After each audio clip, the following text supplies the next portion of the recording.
Hey guys, it's Warfighter here, and today I'll be doing a review on the Sky Rover Swift.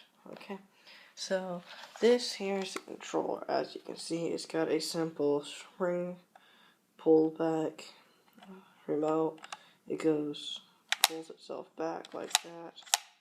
Whenever you push it forward, it doesn't hover. And over here you have your remote. Is back. This goes right, left. No, this turns right, left, and then this is reverse. This is forwards. Okay, and then a simple. Does have channels here.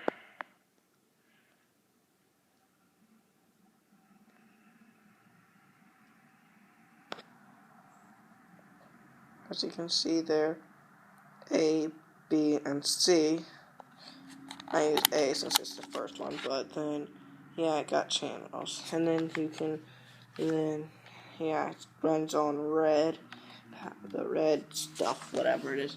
Then and then here's the helicopter. It's got the two sets, double layered propellers.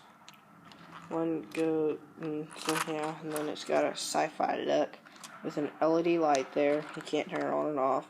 And the charging port and stuff down there.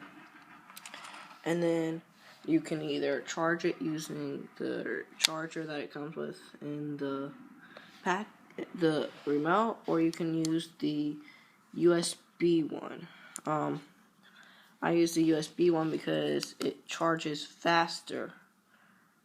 And so, but then again, this is a very low-powered helicopter. You can't fly it outside if you want to control it and make it go fast. It's not very slow.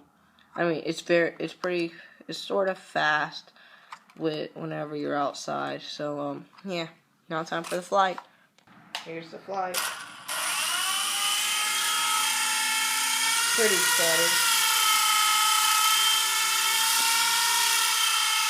Yeah, it turns at the top right corner of the remote.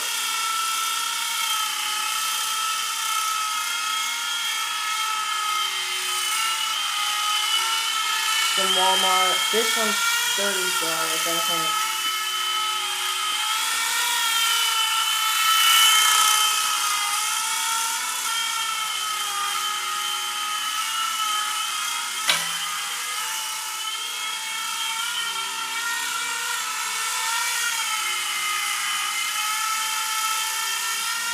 Kind of shaky.